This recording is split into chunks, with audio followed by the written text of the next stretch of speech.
Hi there, welcome to Kennedy Studio. Guys, I'm really trying to improve my cycling skills during my comeback season for cross-country racing. That's why today we're adding another episode to the bike fitting playlist, and this one will be about cleat alignment.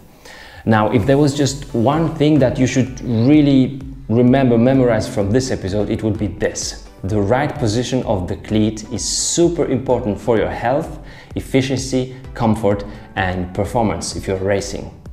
So it is really super important to realize that it really does matter on how we feel and how much power during what period of time we'll be able to put onto the pedals through those cleats. So this position is super important. Why is it so? Let's just start with a simple, or maybe not as obvious question. A human body which is standing, as I'm standing right now, how many points of support do we have?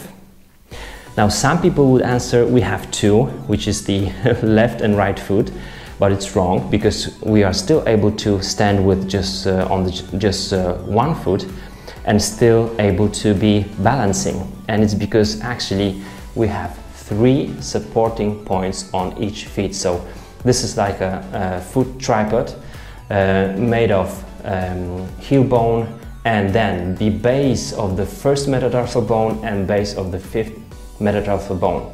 Now, while we are pedaling, we are not putting power to the pedals through the heel, but we are still using those two.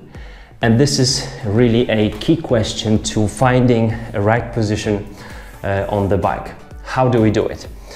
Well, we should just find those two points here. You can feel some standing out bone here and here, and these are the bases of the first and the fifth metatarsal bone. Now, somewhere between those two on this area, which is actually our foot ball, we should have our cleat.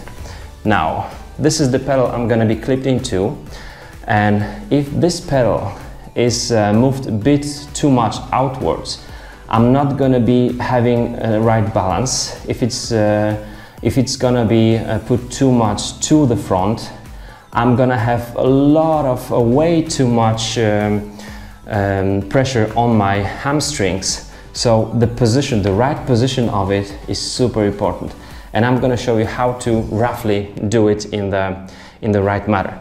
Now, this is the shoe clipped in. This is how it looks like. So we are transferring our power through the shoe, through the sole to the pedal. And in my opinion, in order to find the right position, it's best, of course, to start with finding some like centered position for your cleat if you are buying just a new one.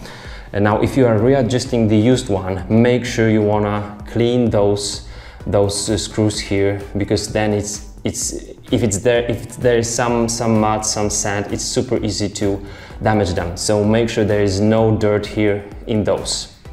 All right. So we are just starting with putting them just roughly in the middle. As you can see on these shoes, my cleats are moved a bit to the upwards or forward, because I'm using like super large bike shoe for my MTB rides, because that's the way for myself to avoid a numbness on my feet. But you know, somewhere in the middle would be a good starting position.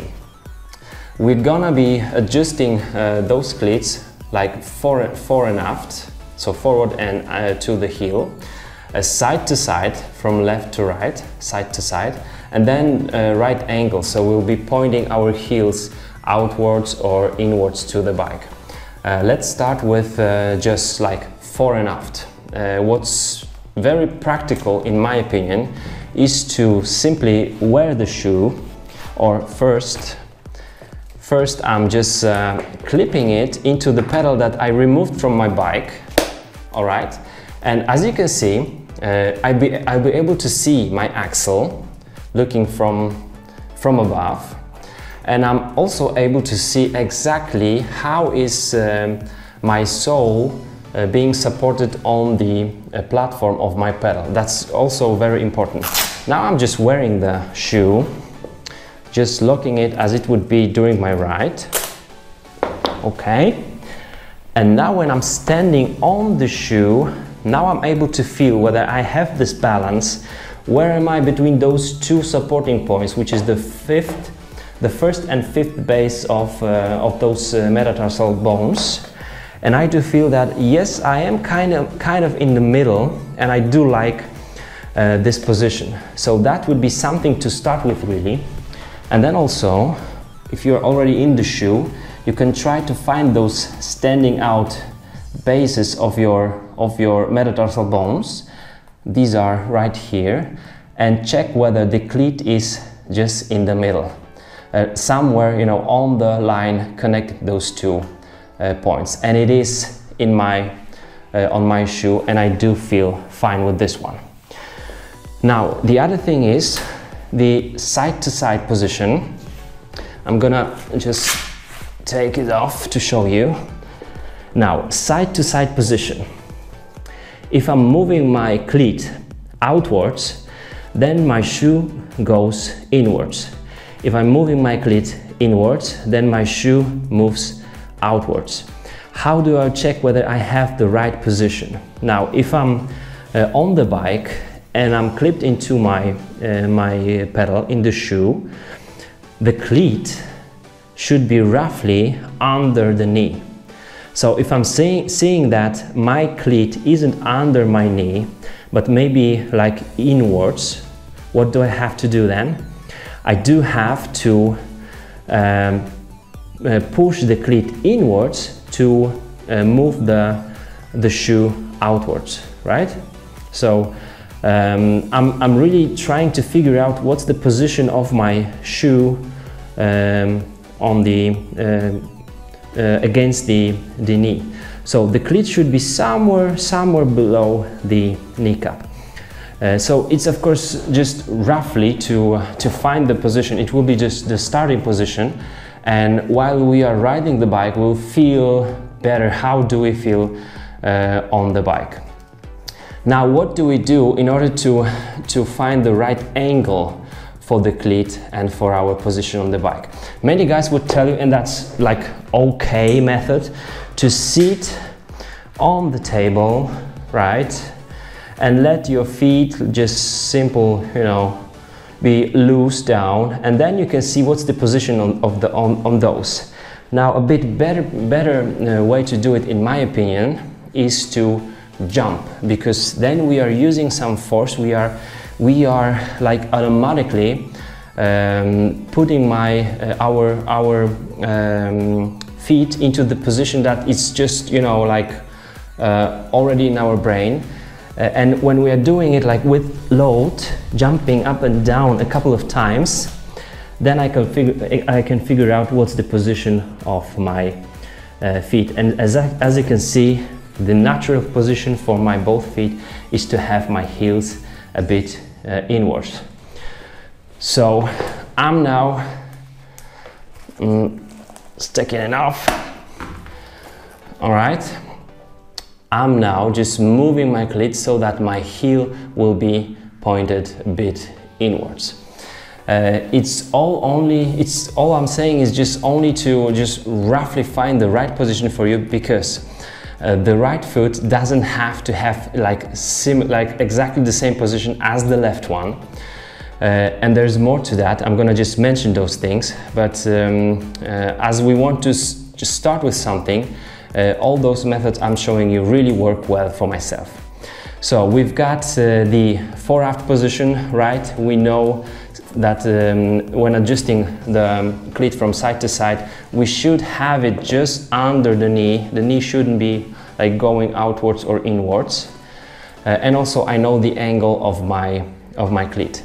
Now, in order to adjust those cleats in the same manner on both shoes, I can use the caliper. If you don't have like a special tool, I've never been using it.